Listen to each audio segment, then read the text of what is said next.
So put your therapy hat and say who you are. Okay, this is Christy with My Therapy Hat podcast. I'm here today with Jay, one of my former coworkers, one of my former, dare I say clients? Client is a good word. Yes. Okay.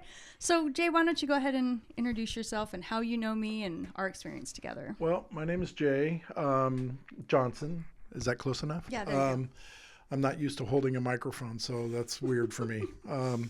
I misbehave all the time. Christy tells me what I need to do, and I do it. So I came to know Christy in recovery. I'm a recovering alcoholic. I just got my 3-year chip. And Congratulations. Thanks. And I got a new My Time medallion because mine had rubbed off. It just looks like a poker chip now. So I got a new one last night. But anyhow, Christy and I go way back. She has seen me through some of my darkest days. We have discussed everything. She's probably one of the, maybe I can count maybe 3 people on the planet that know enough about me that can kind of dive into nearly any subject, and I have no problems talking about anything. So I'm honored to be here today, and I think our topics that we're going to talk about today are going to be really good. I think so, because you brought in some insight into one of the topics, the first one we're going to talk about, which is fail to learn. Mm-hmm. About the 12 steps that I'm not as versed on those as you are, and you are a sponsor with AA, so you walk people through those. So when we were talking about it before we got rolling here. We were talking about, like, I've shared with you, and I've shared on here this podcast before, that I had a supervisor that you kind of filled it in for me, that the life gives you the final. It's a pass or fail, and I pass, I go on. I fail, I have to go back and learn that lesson. And you brought in then how step 1 and step 2 come into that. Mm-hmm. Can you open that up a little bit? And I want to preface this for those people who are maybe anti-AA or anti-God or anything like this. I'm open-minded enough that I'm not feeling like my way is just the right way to do it. So this is a way of recovery for me, and has worked for me. It has worked for millions of other people as well.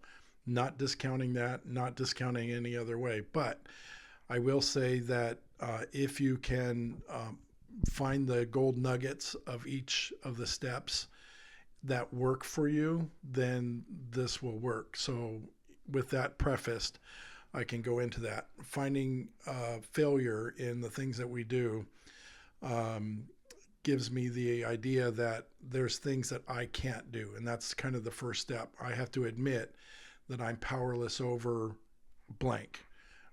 It can be alcohol. It can be any kind of drug addiction. It can be sex addiction. It can be against a lot of things in life. Gambling for sure.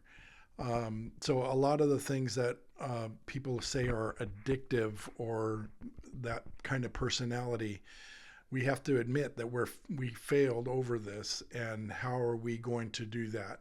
Step 2 is discovering that we needed some kind of higher power, and everybody says, oh, it's always God.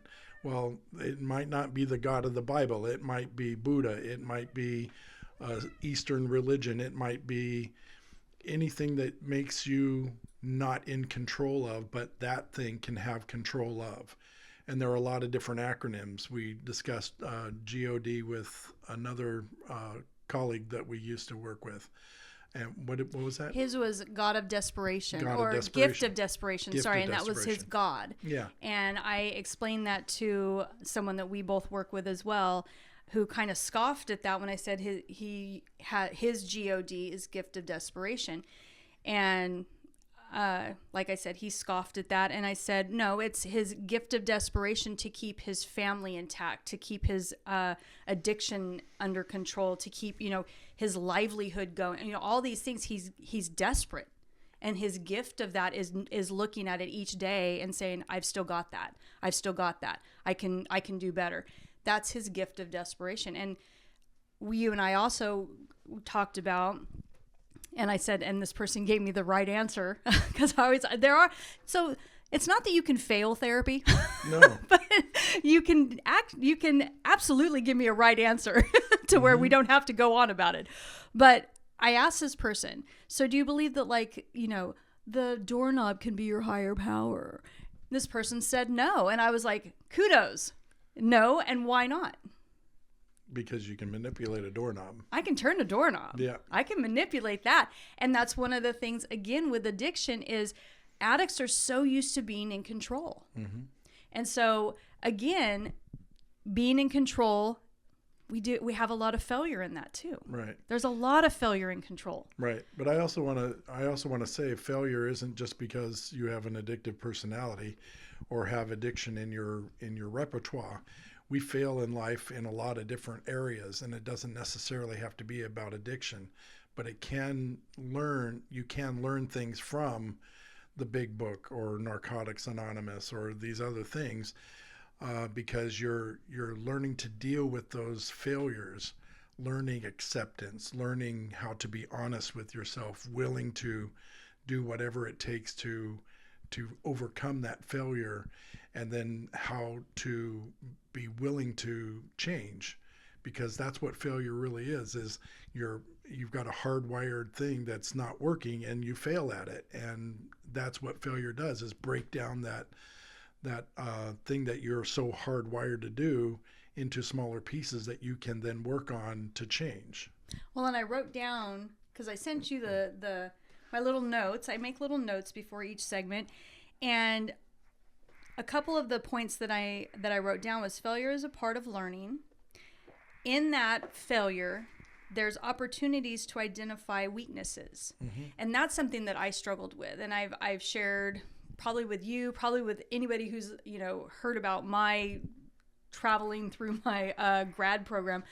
We do a portfolio, and we have to list our strengths and our weaknesses.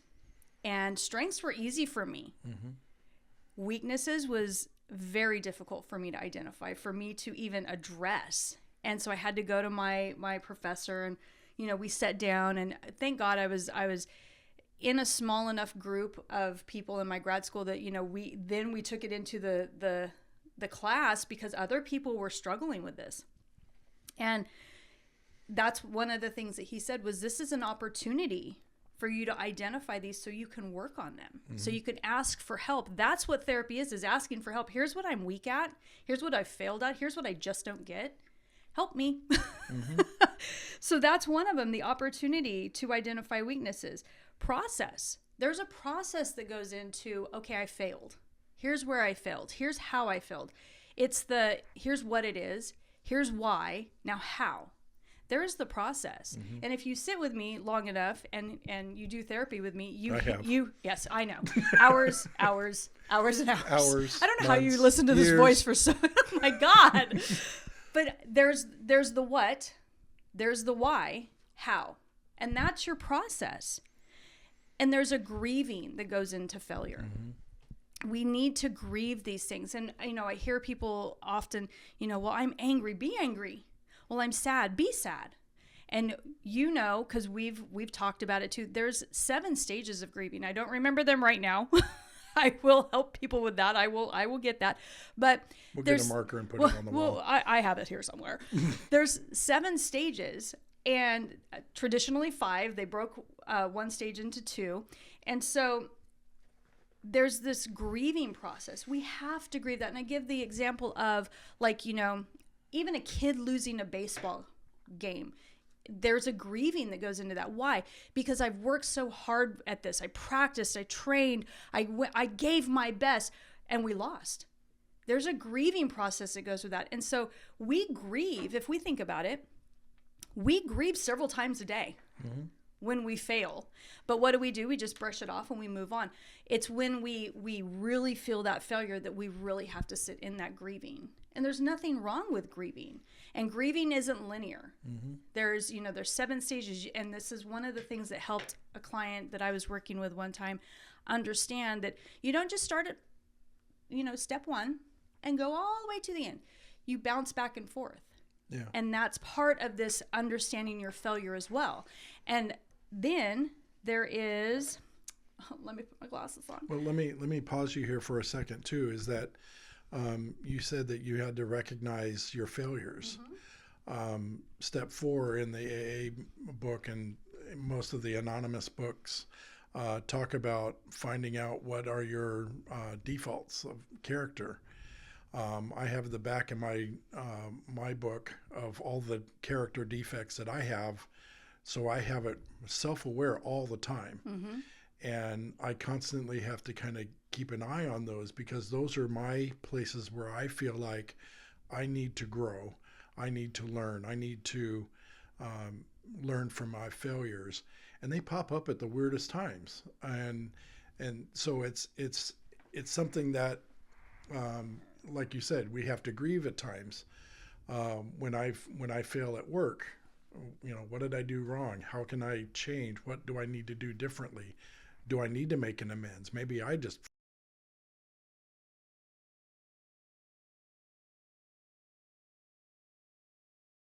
thing is a learning process, and that's the part of it, being willing to learn how to grieve, to learn how to accept, to learn how to grow and do things differently is part of that process. And in that process, so after we've processed, we've grieved, there's the, like what you're talking about, the reflection, reframing that, because you said you wrote that down in the back of one of your books, and you reflect on that from time to time. Why? What does that do for you? Because I don't want to be stagnant. I want to continue to grow. I want to be a better person. For those people who are addicts, or I just like calling them icks, because whatever ick it is still ick or icky. I have to look at those periodically to see if I'm not going down one of those rabbit holes, because one of those rabbit holes could grab a hold of me and I could be gone. I know that my next drink will kill me because of how far down the road I was. And so I want to keep those in front of me, not grab a hold of me and pull me down. Well, and the next thing that I have written down is builds resilience and perseverance, persistence. Do you feel that, like, when you reflect on these character defaults, is that what they're called? Character defaults. Do you feel like when you reflect on those, it helps build your resistance, your resilience? It does. And also then going to meetings and hearing other people's stories and reflecting on what they've said, how that means to me in my life. But then also being able to take that and then apply that to my life allows me to build that resilience. I don't think I could have done my recovery without therapy, without counseling, without the group at my time, in order to do what I've been able to do. And then also adding into all of the different AA meetings that I've been to. And I've been to HA, I've been to FA, I've been to CA, I've been to every AA, every kind of meeting ever known to mankind. Oh, your phone. On my phone. I'll turn that down, off, kind of thing. But I know that those are things that have helped me build my resilience, my perseverance through some of my struggles. And I'm not saying I'm perfect. I still have struggles. I'm going through something right now that I've not really thought that I was going to be able to go through, and it's very tough. But I'm persevering through it because I don't want to go down that rabbit hole. Well, and all of those things leads to my last point, which is problem solving. And in problem solving, once you've processed and grieved and reflected and built some resilience, you can be creative. You can add critical thinking to that. And that's where your problem solving comes in. That's where, okay, I failed here. I've gone through all this process. And your process could be like that. It doesn't have to be days and weeks and months. Or years. But you come to this creativity. Like, here's what we're going to do. Right. And here's how I'm going to do it. And that's where my next point is failure promotes growth. Yeah. Growth in how you view things, growth in how you see things, other people, how you address situations that are similar as past experiences. It promotes growth. And I can honestly say, like, working with you for all these years and knowing you and now being like a colleague, I've seen a lot of growth. People ask, what's, I don't know, who's, I've been to different interviews, or I've sat and talked to different people, about different things. What's one of your greatest accomplishments? And I was like, seeing growth in people, seeing where, like you said, you were way down here. Remember your picture? Yeah, I was a bubbling, snot-nosed, God, crying little POS when I first came. But seeing where you were, and then the growth, and being able to maintain that, because being able to look, not that you yourself is a failure, but you failed.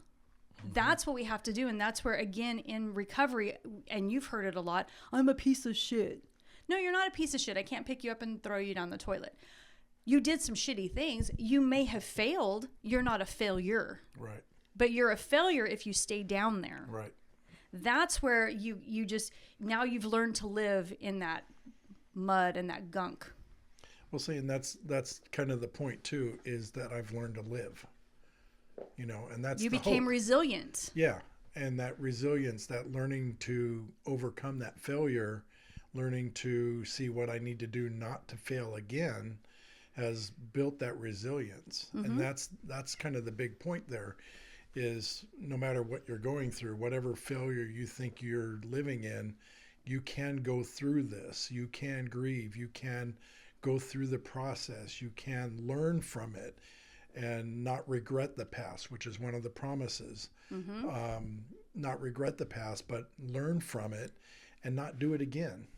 Yeah, and learn from the past. And I think the other thing too is building that resilience is also being able to teach that to other people.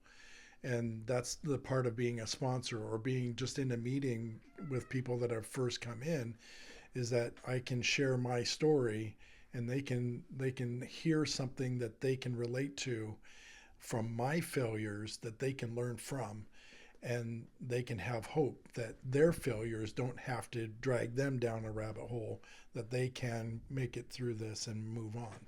Well, and that's the point of, like, going to these meetings, going to therapy, going into recovery if you need to, where you have that bubble around you, where there's the groups and the counselors and just everybody just rallying around you. There's feedback. Mm-hmm. Gaining feedback, hearing feedback, giving feedback is very important for someone struggling with addiction, failure, whatever it is. Even I work with people with anxiety, and I give feedback on, okay, I struggle with that too. Mm-hmm. And feedback helps you learn. It helps you, what did I write right here? Improve. Yeah. It helps you improve in ways. How though? How is there when I get feedback from you, how does that help me improve anything? Well, I think it's just the relatability is something that you heard in that other person that you relate to and go, oh, I struggle with that too. I struggle with that too. And I'm not alone. I'm not alone. There is a process in that. In the line of work that we were working in, we worked with drug addicts and alcoholics, but also mental health issues. Mm-hmm. And I found that in my travels, in my addiction and my recovery, is that a lot of people deal with mental health issues and other anxieties and things like that. Those are things that are absolutely will drag you down a rabbit hole, that will put you into depression, that cannot be extracted, that you might need some medication to help you kind of level out a little bit. There are personality disorders. There's other disorders that are in the DSM-5, almost 6 now, that's coming out. Whatever that is. But there's things that we can learn from life just by hearing other people's stories and knowing that there is hope. But again, that hope that you hear is only intellectual. It's not put into the process until you internalize it and then do it. Mm-hmm. And that's the part of recovery groups that you hear it, but you need to internalize it and then share it with another person. You need to put it into You need to action. put it into action. Yeah. Otherwise, that isn't going to be something that you're going to be able to persevere through, because you're hearing what other people say and then putting it into practice. You won't know if you're going to be able to overcome that if you don't get back on the horse. If you don't kind of step out on faith a little bit. Yeah, if you fall off the horse, Yeah. what are you supposed to do? You're supposed to get back on. Exactly. So if you failed something, you have to get back on to learn how to do it the proper way. Well, and again, even in practicing those skills, how often did you go and practice something that we talked about and you're like, damn it, I failed that. Damn it, that didn't work out right. Oh my God, what am I doing wrong? How many times? Because I know I've struggled in life with, like I said, anxiety. Another one of mine has been communication, addressing things immediately. And I know that when I started doing this, as my therapist prompted me, she was like, Christy, this is what you do. You avoid and you have to address. That was the hardest thing for me to do, was to deal with addressing you in that moment, not confronting you. I don't like that word. I personally don't like that because I feel like it's negative. Addressing you in that moment, so that we can resolve this. That was the hardest thing for me. And so there were several times that I failed and I failed and I failed. But I would go back and I'd think, okay, what did I do? And I would talk with my therapist. I would talk with her and be like, okay, here's what I did. I did exactly what we talked about. Why am I not getting this? And my timing was off, or my wording, or I wasn't taking the time to process that. There was something that was off. And so in that, like getting her feedback in that, getting her, just bouncing ideas off of her and going back in with a resilience, with a like, okay, I can do this. I failed at it 1, 2, 3 times. The 4th time I'm going to do it. And I can honestly say, there was a moment that I addressed something that was very difficult for me with someone, and it landed. And I was like, woohoo. Mm-hmm. I even remember going to therapy and being like, okay, listen, I'm giving myself a good star because I stuck this landing. Mm-hmm. Gold medal. Mm-hmm. But I had to keep going back and doing it. I had to gain that feedback. I had to get a different insight because I was doing something wrong. My cats are going crazy, off the hook. What is happening? But that also leads me to, when we get feedback, we have, like you just said, that new perception, that new perspective, that new way of looking at it from like your eyes. But I do have to go out and I have to try that in my situation with my people, my relationships, whatever, from my own awareness. Right.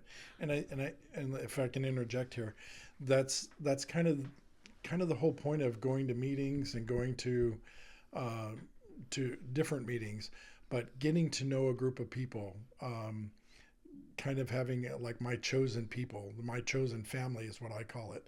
There are people that I go to, they've known me for years in my addiction, through my recovery, into where I am now. And I still listen to some of them all the time, but they've got a history with me. They've got an understanding of who I am, and they will call me out on my shit and say, hey, you're kind of not really thinking this all the way through. Mm-hmm. So they're holding me accountable, which is another part of this that we need to have an awareness of, is being accountable to a group of people or a few individuals. And isolating ourselves, it doesn't get that accountability. It actually promotes failure because we don't get to put into practice what we've learned because we haven't learned it because we haven't been in those environments to learn. Yeah, we have to, like you're saying, we have to put ourselves in situations sometimes. I have to address that. I have to go in. And like, again, what you're saying is if I have those people that I can bounce this off of, my therapist, my group, whatever it is, not just your friends and your family. No. They're too emotionally connected. But if you're going to people who are holding you accountable, how many times did I hold you accountable? Every time we met. Every time, because again, the point of us meeting was you growing. I had no agenda in that. It wasn't about me. It was about you using me as a mirror. And that's when you go to your therapist, you go to these AA meetings, you go in your support group. If we can learn to use people as a mirror, gaining their perspective. Now, their experiences aren't always going to work for us. And those are the gold nuggets that you're looking for. Exactly. But I'm going to hear something like you're saying, and I'm going to be like, oh, I did just the opposite of that. Maybe I need to try it this way, and then go and process that, think about it. But that, again, you might fail at that. And one of the things that I thought of as we were talking was, how many times did they say that like relapse was a part of recovery? Oh, it's often. It doesn't have to be, though. No. And that's one of the things that I've tried to help people understand, and working with addicts is you don't have to relapse, but you can get close to it and be like, oh, like you just said, there's the rabbit hole. But if you've gone through the steps, you have that sponsor, you have that network, you have those people that you can rely on that hold you accountable. You don't have to fail again. Yeah. You can come close to it, but then you go through this process. Now, you're talking to a chronic relapser, okay? So, I understand that. So I but I not kind of, not in the past 3 years. No, not in the past 3 years, I've but known prior to that, the 6 or 7 years that I chronically But what relapsed, was missing? It was not dealing with those issues that I thought I needed to deal with, but just didn't have the opportunity to do it. My first recovery group was a great group. I got a lot of intellectual knowledge, but I didn't have that practical knowledge that I needed to deal with the issues that were at hand. And once I got that in at my time with you, with counseling, with the groups there, and then applying those in my AA groups, then is when I was at that time open, willing, and honest to deal with the shit that was going on in my life, the things that were in my past, the things that were in my present, and not future tripping about things that were coming up or what could possibly come up, because that can be a bazillion things. And that can lead to failure because I'm absolutely. overthinking it. I'm overthinking. And so it's something about staying in the now, but learning from those past behaviors. So as a chronic relapser, one of my groups ran out of silver coins because my 24-hour chip was literally 18 hours, or sometimes only an hour after the meeting, because I could relapse that quick. I wanted to quit. I just didn't have the knowledge and the willpower to do it. And it wasn't until I was starting to deal with some of those things could I put together enough days to say, okay, I can do this, and learn from those failures. And that's kind of the whole point of this, is that learning from our failures, learning to persevere through the grieving process and through that whole process in order to get to the other side, to be able to get back on the horse. Yeah. We have to fail to learn, was the whole point of this little segment here. Yeah. And you've failed to learn. I've failed to learn. Micah, have you failed to learn? Yes. He's still failing to learn. He's just a young whippersnapper. Yeah, he is. He's too young. You both are, actually. I forget how ancient you are, I know, Jay. I know. Back in the Civil War, we didn't have this kind of therapy, okay? Well, no wonder you failed so many times. Right? My God. I was on the wrong side of that issue, too. But we do have to fail to learn. And we've all, if we can look at life like that, like I just said earlier, that life throws you those finals. Hey, I passed. Yay. Crap, I failed. Go back to the lesson. Go back and learn. Go back and explore that. Look at that. See where you failed, because you missed something. You missed one of those, like you've said, a golden nugget. You get some feedback. Go to therapy. Find a group. That's one of the things that I want to help people overcome, is that fear of going and talking to someone, being vulnerable, saying, hey, listen, here's where I failed. And that's something we haven't really talked about until just now, is being that vulnerable. And when you, as an alcoholic and other icks that are out there, even in mental health, we have to say that we want to be vulnerable. And just to admit that is really tough. What does being vulnerable mean? That means sharing everything. You're laying yourself completely open to all feedback about everything in your life, about everything. And not a lot of people want to do that. And that's what Because I had to do, because I had nothing. I was at zero. Well, when I've learned that when people are afraid to do that, it's because they're afraid I'm sitting here and I'm going to judge you. Judge you, yeah. And that's not it. I have absolutely no desire to judge you, because I've learned people who come and finally sit down with me, they've had enough judgment. I've had enough judgment, enough opinions, enough of everybody's negative or what you should, here's how you should do it. How in the hell do I know how you should do it? No. But that's what it is when you finally sit down, you're vulnerable enough and you can say, hey, listen, I have failed 872 times at trying to do this. Just today. Can you please help me? I'm going to help you. You as a sponsor are going to help you dig in and look at that and say, okay, how? Why? And what are we going to do?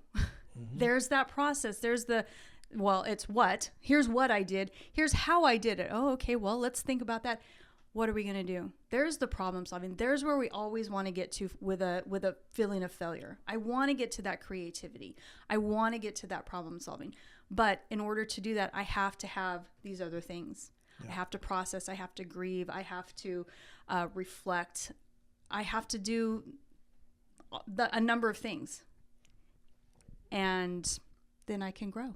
And then that's where the hope is that when you go through those things, that you can have that hope to move on and to actually enjoy and live and be resilient. And be resilient. Yeah. And be that strong person for those people who need that help later on. Well, thank you, Jay. Thank you for joining me with learning. Wait, what is it? Failure is a part of learning. It is a part of learning. Okay. Thanks. Thanks.